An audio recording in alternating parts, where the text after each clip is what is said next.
Hey, what is up, everyone? Welcome to Super Fun Sunday. All right, so today what we're gonna have is it's this was a very complicated video to shoot, so there's gonna be quite a bit of editing and hopping around, and sometimes I'm speeding through the pages pretty fast. So just a heads up going into it. It was very difficult to find what I considered what I had in my mind and I wanted to show just going through random issues of this book. But I was able to find some really great stuff, and hopefully I can cobble together a decent super fun Sunday out of this. But yeah, there's some great work in the Savage Sword of Conan and some stuff that's pretty, like, filler. And even I was using Wikipedia and looking up artists, and sometimes they would only have a pinup in the book, or it would be like a spot illustration. So it was really tricky to find like huge bodies of work. But I did find some really great stuff. So you're gonna see some Gil Kane, some John Buscema, Ernie Chan, Nestor Redondo, Esteban Maroto, there's Alex Nino, all kinds of really cool stuff. So there'll be plenty to wet your teeth on, but it's going to be chopped up pretty good. So anyway, enjoy the video, and I'll be back later this week with a review of a person. It's a patron that wanted to share their review online, so he paid for a 15 to 20 minute review of his work where I go over the stuff. I don't really, it's not like a drawing lesson per se, but it's like I sort of analyze their work, show them what they're doing right, what they can maybe like expand on, or thought processes that might help them improve their pages. And funny enough, he did Conan samples, so this video actually will kind of tie into that review. So all right, have a great day. I'll talk to you later, and enjoy the video.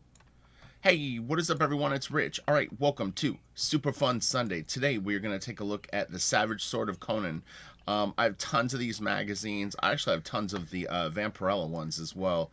But I did a tweet last night, and I asked for recommendations for Super Fun Sunday. And like 6 of the recommendations all kind of revolved around what I would consider this style of work. William Stout, Mark Silvestri, John Buscema. People wanted the Filipino artists, and I thought, you know what, this kind of hits like a lot of the requests in a roundabout way. So we're gonna just take a look at maybe 5 or 6 of these issues and see what's in them. I don't know, but it should be good. So we can take a look at this cover. This is a beautiful painted cover. You know, man, it would be difficult for me to actually speculate on who did the cover, but it is a nice piece. The anatomy is great on this Conan figure, and this too. I mean, it's really good. It's almost got like a little bit of like a Neil Adams vibe. We'll see when we get inside if they credit the cover, but this is great lighting. There's this nice shadow on the anatomy, and it's a dynamic pose. You know, this doesn't look stiff at all to me, and yeah, it's really good. This is all really nice. Wow. So this is Mike Zeck. Man, it's crazy how detailed they went on these pieces. And I thought this would actually be good for Inktober. That was the other thing, is I wanted to do something that was going to be black and white today. So again, I thought that this covered all. These are very weird spikes on this lizard beast's back. I don't know what's going on here. This is crazy. So is this a moon, or is it just like the background? I don't know. Cool, like cool anatomy. Mike Zeck is actually really good. Okay, so let's see. So did they credit the cover? Cover's Neil Adams. Okay, so it was Neil Adams. I wonder if Neil painted that. That's a nice piece. So at least I was right with that. I don't, I don't claim to be an expert on comics, and again, I do try to stress this occasionally in my videos, is that these are all for entertainment, and I don't consider myself an authority on any of this stuff. So a lot of times, I have to speculate. I usually will say if I'm not sure. This is nice, and this is okay. So this is Alfredo Alcala. Oh, perfect, because someone had been bugging me about Alcala recently, and look, there's so many artists to get to. I don't really play favorites. I just try to, I either go through my collection and grab what I can get that's easily accessible, or if I can find it online, then I'll use that just as an easy way to get it on. But man, this is crazy detailed. a piece like this would take a really, really long time. So Buscema probably did the breakdowns, and then Akala did the finishes. That is nuts. These guys really must have spent a lot of time. I don't know the backstory in terms of like what sort of deadlines they were presented on this, but I don't really know too many ways to get through this fast. I mean, you could do it with assistance, which is possible. I'm not saying that Akala used assistance, but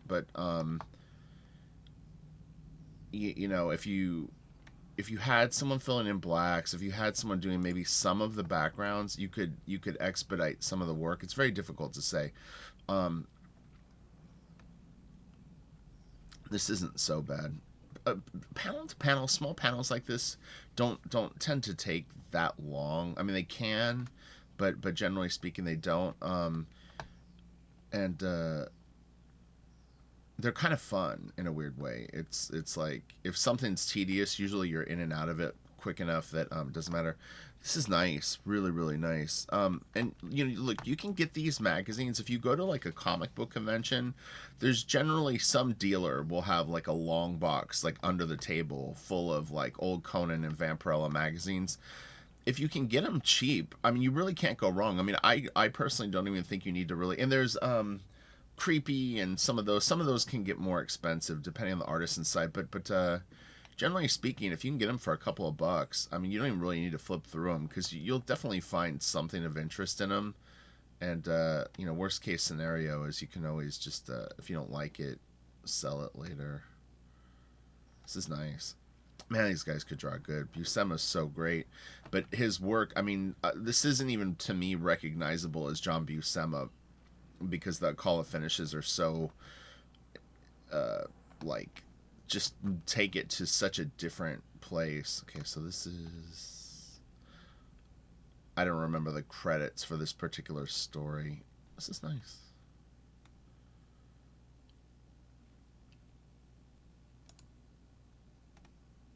This is really cool. Man, that's great. Really nice profile. This is cool.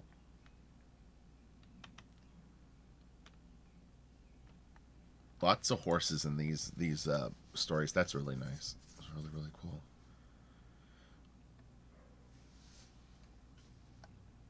Yeah, this would take a while. This would take at least 3 hours. You know, when you're talking about a page, like probably more. It's deceiving when you see something small like this as opposed to when it's on the big board. And sometimes these guys drew oversized. The bigger the paper, the more real estate for them. That is a great post, man. Man, these are nice. This is really killer. This is killer. This is nice too. That's a really nice profile. This is actually quite good too. But yeah, man, that's nice. That's really, really cool. I love her cloak. This is just great. This is all really good. This is complicated stuff to learn from. If you're like a novice or a beginner, I mean, it's not bad stuff to look at by any means, but um, you know, this is pretty advanced drawing and like thought process and into like lighting things and trying to find consistencies. I talked about that where I was saying that like someone like Mark Bagley is actually in a weird way easier to learn from only because that he has hate to call them generics, but you know what I mean, there's certain ways that he approaches things pretty consistently. When you start to see art like this, it's just these guys are reacting to whatever they're putting down, and they have enough problem solving skills to like work through a curtain. To try to learn to draw a curtain from this, I mean, you really would want to just sort of break down the biggest shapes possible and then realize that some of the small detail in there is just sort of improv shapes to fill space. This is great too, man. This is really cool. Yeah, yeah, you can really see where people like Mark Silvestri and a lot of artists from that generation were pretty heavily influenced by not only Buscema, but honestly, I think that these types of things, like the Conan magazine, I mean, this is all just really, really classic comic book stuff. So a little Barry Windsor Smith vibe in here, but Barry Windsor Smith was pretty heavily influenced, I think, by probably Buscema and Kirby. Well, I know Kirby for a fact, but This is nice. Okay. Yeah, it's weird. I don't know why. Maybe the whole book is Akala and Buscema. I mean, that is possible. And they're just breaking up the stories into. This is great. Man, that's such a nice drawing. It's very like Hal Foster kind of thing. This is great too. One of the things that you'll see here, and this is something I'm actually going to be doing a review of someone's work that they actually paid for a 15 to 20 minute review of their work, and they did Conan samples coincidentally, and what you'll see is, do you see there's no border on this and there's no border on this? There's times when you're telling a story that you can open things up and have full bleed and then move back into the panels. And I had spotted a page in his story where I thought that it would have benefited from this open style. So you'll see it when I do the review. I'm going to do the review probably Tuesday or Wednesday of this week. So, yeah, but do you see here? This is actually framed, and then it's open down here, but it just gives it this beautiful breathing room, and it just opens it up. I mean, it's just the best way to describe it is that there's this, like a feeling of space, and sometimes when you have too much stuff in the panels, it can get a little claustrophobic. Do you see they're doing it a lot? There's a lot of these. This is a great shot.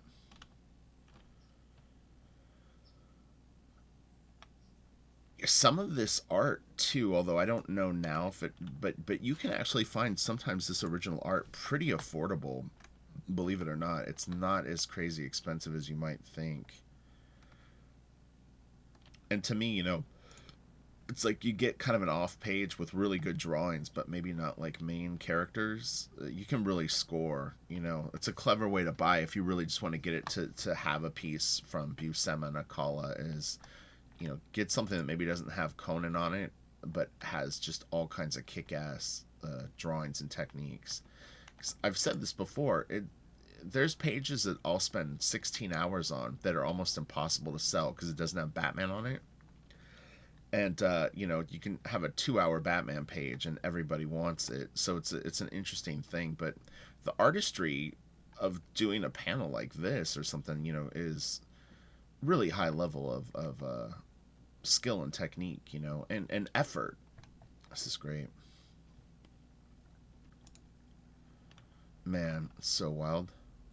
What's crazy too is to think about, and I don't know for a fact, because I mean they probably had some sort of, I don't know, maybe fax machines or something like that. It's possible that Buscema sent the original boards. I would assume that the original boards were sent to Akala, but that's crazy to think that this stuff was sent like on a plane, flown to wherever Akala lived. He inked it, and then it went back to Marvel. Unless Akala was in the States, it's possible. But yeah, it's fascinating to think about the process of what went on back these days, because it's not like you can't get like an email at 3 o'clock in the afternoon going like, hey, the pencil's almost done with the page, we're going to send you the digital file, can you ink it digitally, and we need it tomorrow morning. They weren't able to do that back then, as far as I know. This is, I think, 1975, 75 or 76 it said. There's 235 issues of this magazine. This is such a great story, man.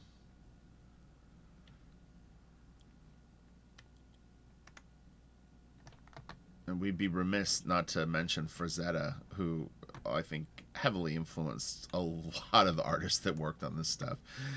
It's not to say that Frazetta was the first fantasy artist, far from it, but Frank definitely spiked the interest meter off the charts in terms of this kind of work. So love Frank. I've done a couple of Super Fun Sundays. I've done probably 3 videos on Frazetta, I think maybe 4, and I'm always down to do another one. I haven't looked at Frank's work in a little while, so it would actually be kind of fun to go back and check it out again.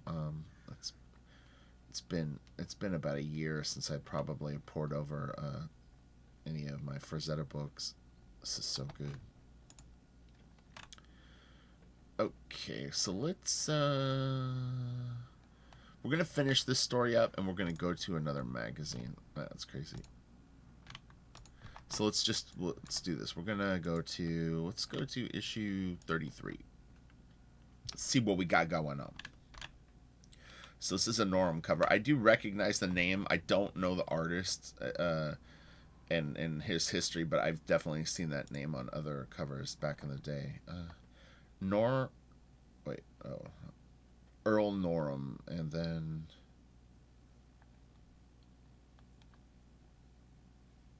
Johnny. They don't really. We'll see if the story is credited. Maybe the whole magazine, maybe the concept behind the magazine is that they do.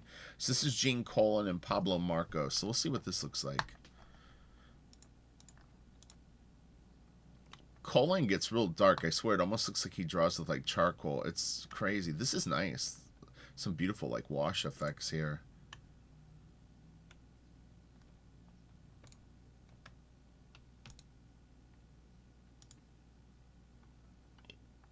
It's pretty cool.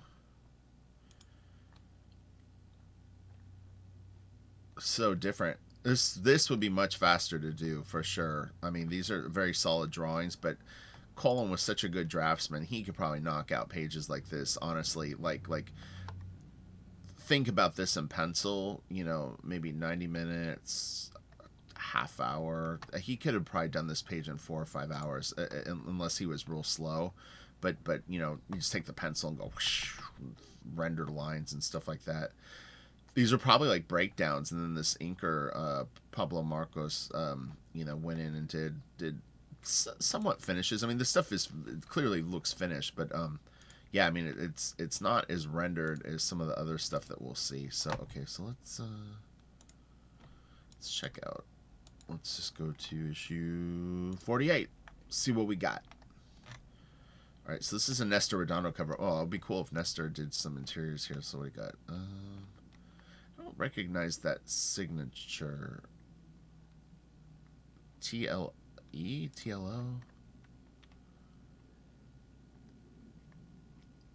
Okay, so this is going to be Buscema and Klaus Janson. Interesting. So this, you know, and again, this pulls it immediately to like a more traditional comic book style. It's interesting, you know.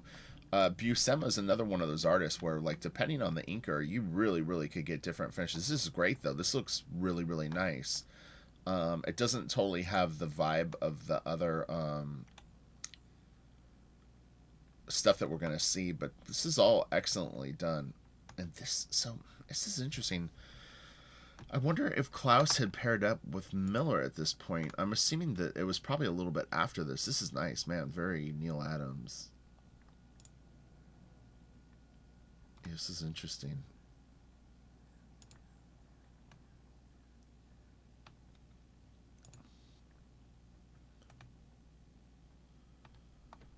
Classic Buscema.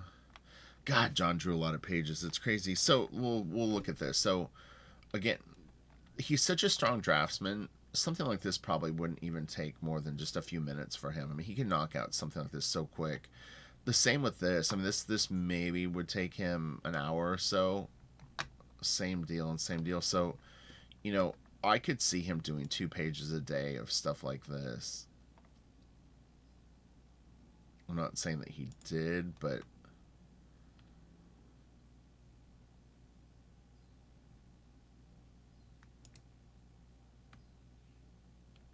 and maybe more. I mean, it's crazy to think that they can knock out drawings this fast. I love this stuff that he does. It's so good. These figures, man.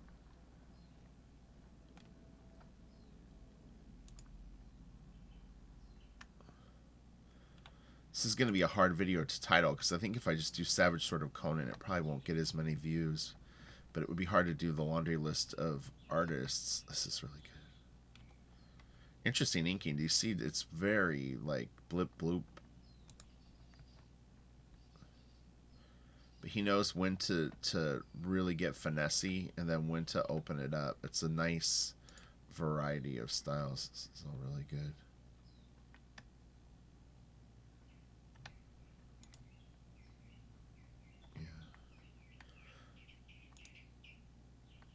Lots of heads getting cut off. This is cool. Man, this feels a lot like a superhero shot in a weird way. Like you could picture the Avengers or you know, like something along the lines of that. Like it would totally work. Wow, this is a great page. Very exciting. Lots of action and motion. It really sweeps you through. And again, we've got panel border here, but it's open here. Panel border under here, but open. Open. There's a lot of breathing room in these pages. That almost looks like a photo. It's crazy, right? Like it looks like an inverted photo. That's crazy. Man, if that's just done in like white ink over black, that's really impressive.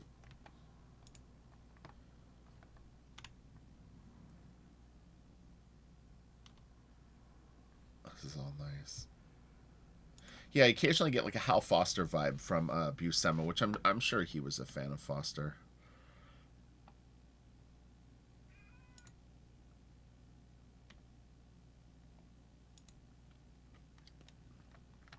It's interesting seeing the splatter. It's like I was noticing it, but I wasn't acknowledging it. But I don't know if it's totally necessary in all the shots that it's being used. This almost feels a little like overkill here, but without it, it would be very plain. So it's kind of like, this is nice drawing, man. It's nuts. Man, that is really cool.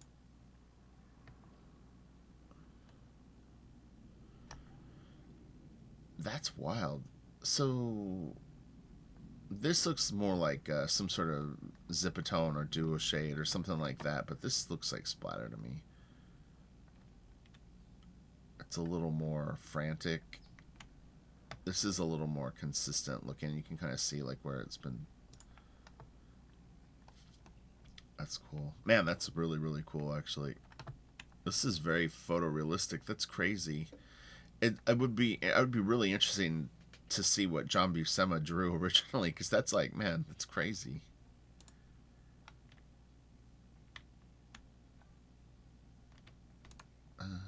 Interesting. Okay, so let's go to another one. We have so many opportunities. Let's just go to 65. It doesn't even matter. I could go one forward and it could be something completely different. Wow, that's an interesting cover. So this is Joe Jusko. Interesting. He's been doing fantasy stuff for a long time. So what do we got here? Gil Kane, alright. And Buscema. Alright. Oh, that's nice. Joe Chido and Terry Austin. How crazy is that? So Joe Chido was actually studio mates with Bill Sienkiewicz. I don't know too many stories about it, but I know that Joe had told me that at one point he was actually sharing an office or studio with Bill Sienkiewicz early on in his career. But this is nice. This is really, really cool. The Austin inks are really interesting. I was not expecting a Joe Chido Terry Austin piece today. I will say that. Okay, so this is... Wow, this is wild. This is really fun. This is interesting. Getting quite a plethora of approaches to this. I'm hoping that we get hit over the head with some Nestor Redondo soon. Man, one of those guys doing finishes over this would have been really cool. One of those psycho renderers. Ernie Chan or something. This is nice. It's real solid. That's crazy, man.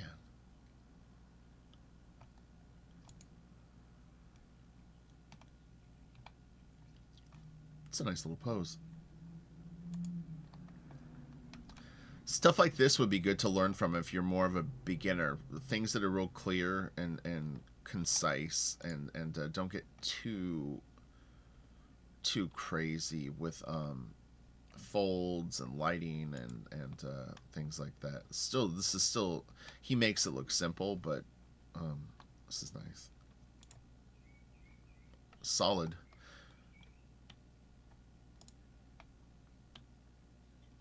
He keeps his characters pretty on model too.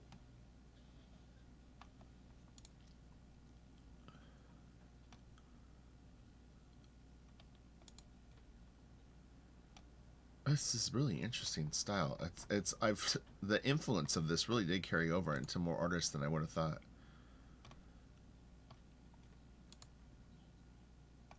Oh yeah, God, man, those finisher guys could have just killed this story. Man, it would have been crazy. This almost feels like a cartoon, like an animated cartoon. If colored, this would actually look really, really good too. I haven't thought that about a lot of the other stories, but I think color on this would actually be really, really neat. It would look like a really kick-ass cartoon. This is nice. I like this page a lot. This would be a good example of maybe like, well, I don't know, it's Go Cane, but like it's the type of page that you could get that might be a little more affordable.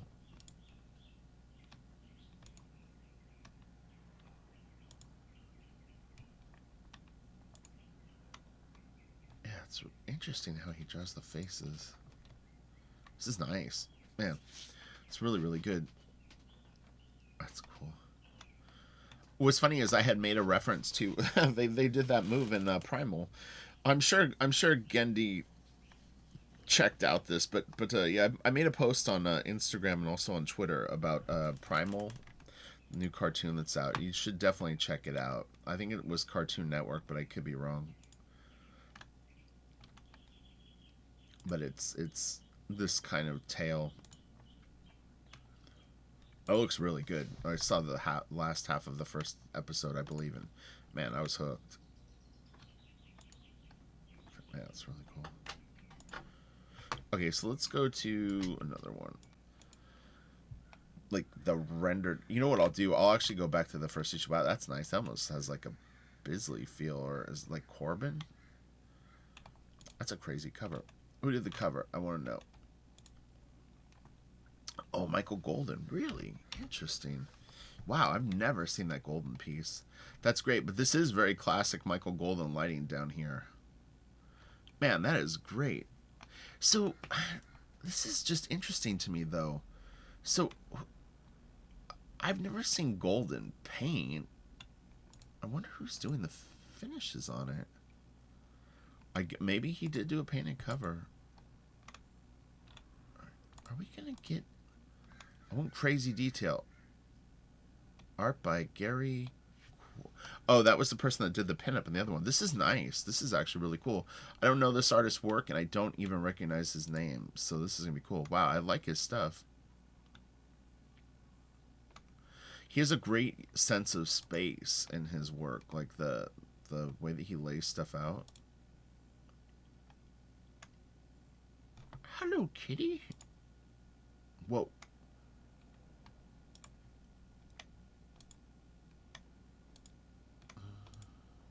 Alright.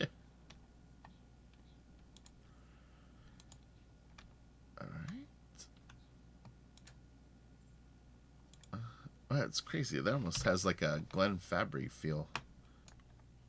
Hey, what is up? Okay, I'm back. This has really been complicated. Alright, so this should be Alex Nino art. This is Savage Sword of Conan issue number 6, and yeah, it was complicated because there's so many issues of the magazine, and the art really can vary quite a bit, and so I had to basically go to Wikipedia and I pulled up these different artists that I wanted to sort of showcase in this video, on top of Buscema, of course. But it was difficult to find it just randomly opening different magazines. But Alex Nino is phenomenal. I mean, you can see it's got like this beautiful like rendering style, and as we move forward, you will see a bit more of the different ways that he handles techniques. But he's really terrific. His work is great. This stuff gets wild.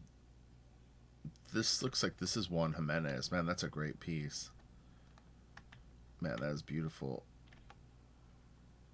The white through the figure is really cool. Oh, it's awesome. Okay, and then this is Nino. Okay, yeah, Nino can get very stylish, but his work is really beautiful. So, People of the Dark, Roy Thomas and Alex Nino. Oh, that's cool. Oh wow, I didn't even see that face. That's crazy. That's really good. Oh yeah, this is nice. But yeah, when you go to like a comic book convention, I mean, it actually maybe it would behoove you to actually flip through the magazines if you're able to, like pop them open and seek out stuff that really sort of strikes a chord with you. This is beautiful. You know, again, it's one of those things where I don't really know if they were just using like a thick brush to do these strokes. It's really really interesting, the patterns and stuff that this guy would get. It looks great. This is cool. These are like outlined and then they turn into rendering.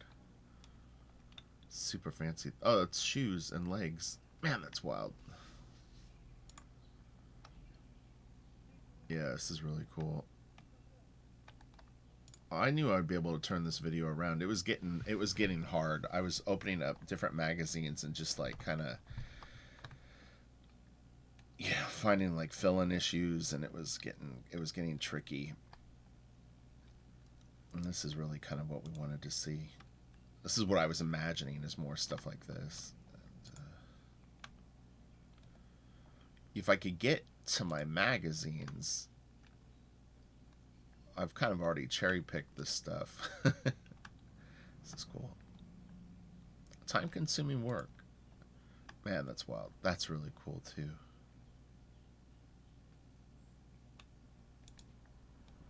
This is a nice little sequence. Love this.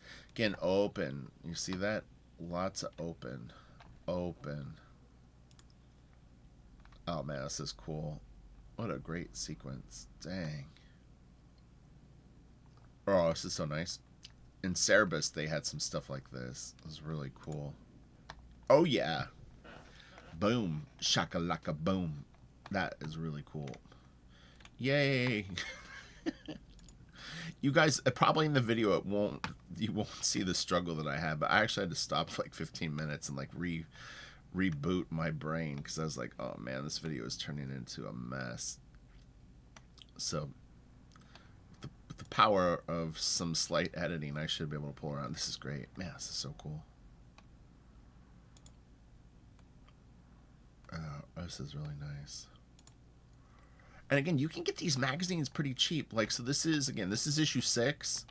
You know, look for it on eBay. I bet you could get it for a couple of bucks, you know, if you really like this stuff. I mean, it's like, it's worth it, you know.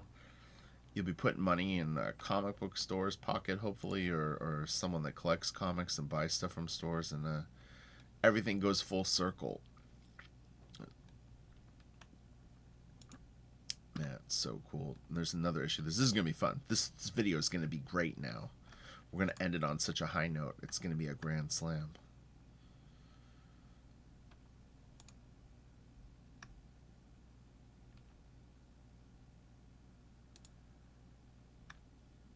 It's cool. It's such a long story from him. This is really nice effect. Oh, man, that's so cool.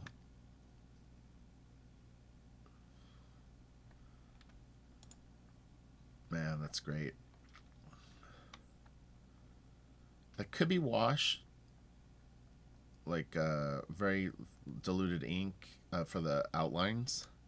Probably done with brush or a nib, and then if the little areas are filled in with like a watered down ink.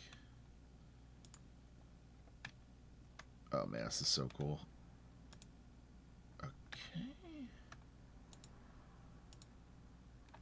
And then what we'll do is I'm going to go back to Wikipedia real quick. So, wait, where's the Marvel? So 6 and 228. I think 228 though was only a pinup, if I'm not mistaken. We'll see really fast. I think this was, no, I don't know. I didn't go through this issue, so let's see. Okay, so this is Nino. Wow, great. All right, cool. Man, that's awesome. Again, it's that watered down ink. So the darker blacks are kind of more of a pure black ink, and then as he goes back, again, the exteriors are done with a dark colored ink. They could be still diluted because this isn't jet black. The holding lines, and then that watered down ink. Man, that's great. I love stuff like this with the white topper, and then the stuff underneath. Mignola does stuff like this. This is actually very Mignola. It's a shame that word balloon is in the whole. This is just awful placement. across the guy's nose and his thumb. Shame on you, letterer. This is really cool. Wow, this is a great spread. Damn. He's not having a good day, apparently. Man, this is really cool. It almost has a little bit of a Cam Kennedy feel. If you know Cam Kennedy's work, this has a little bit of that vibe. He probably was influenced by this as a kid, I'm sure. That's so nice. God dang, that is great. These two, this is just killer. Yeah, Cam Kennedy was definitely a fan of Nino. There's no doubt in my mind. I'm seeing a lot of his isms. Or that chant. Man, this character is really cool. Can hang out with this dude all day. Talk about battles of days of yore. That's really cool too. Man. Whew, Alex Nino, so good. I would love an original piece by him. That would be cool. I don't generally think that way, believe it or not. People will ask me sometimes, like, what original art do I collect or would I collect? I really am not that interested in collecting original art, at least comic art. I just have so much, but I would love a page from this guy. That's really cool. Man, this is great too. God, man, this guy can draw so good.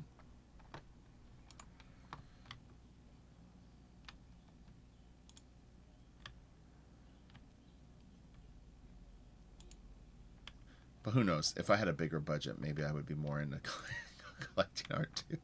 It's like it's just off the table, so you just don't even think about it because it's not like dropping thousands of dollars on art is like doable. So I think I just maybe shut down the idea more that way. This is really cool. It's like the pain is less with if you just go. It's a self-defense mechanism. This is really cool. It's interesting to see him doing kind of more traditional storytelling. But, you know, we had talked about this before, but like monthly work versus work that potentially isn't monthly. But this amount of panels is starting to lean more towards what I would consider like the European graphic novel style. These are dense pages with a lot of characters, and it has a little bit more of that vibe. But, you know, that was kind of the craziness. Man, this is so good. God, all of this stuff is killer.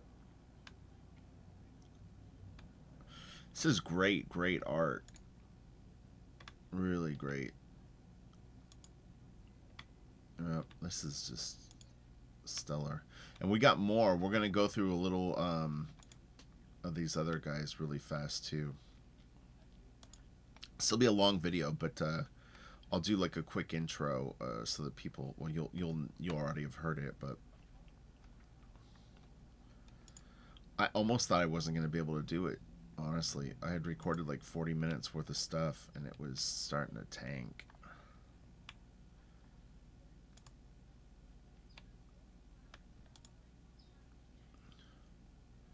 This is great, man. He really dilutes the ink quite a bit, but it works good. And this in color, I don't think would look good. I had made reference to, I think the Gil Kane story actually would have looked really cool colored, but I think that this stuff, although it would be interesting, I think it would get almost like too kind of encrypted, because the colorist would probably try to follow some of these shapes, and I think it could lose some of its clarity. Man, it's so wild. It's such a, like, he has such a spirited style. It's really cool.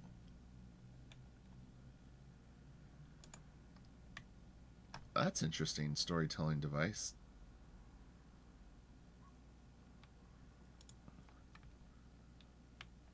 Yeah, this is really fun. This is fun. Very different than a lot of the stuff that we've looked at.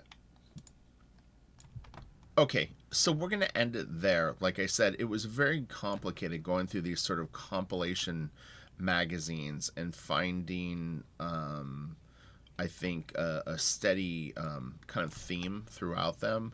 But what I'll do is I'll definitely go back and we can spotlight specific artists throughout these runs. But I thought, You know what it is so I have maybe like 50 of these Savage sort of Conan magazines that I've bought over the years, but I've kind of cherry picked through, comic book stores and stuff like that. And so I pictured them all being like the best of the best stuff, and there's some more complicated issues to go through because the art varies so much and the finishes vary so much, and it was tricky. So anyway, I hope you enjoyed the video. This is a great cover. It's this guy's got a very cool style. Dan Lawless. I've definitely heard of him, but I don't know his stuff that well, but I like this a lot. So have a great day. I hope you enjoyed Super Fun Sunday. And yeah, man, that Alex Nino work really ended, I think, the video on a super high note. And he is great. So, all right, I'll talk to you later. Have a great day. I'm pretty sure Alex Nino did quite a bit of Vampirella art, which is, I think I was sort of blending the two magazines in a weird way, where it's like I have a bunch of Vampirella issues too, and I think that's why when I picture flipping through my magazines that I had a ton of great art, but I think it's because I saved it. All right, I'll talk to you later. Have a good day. Bye.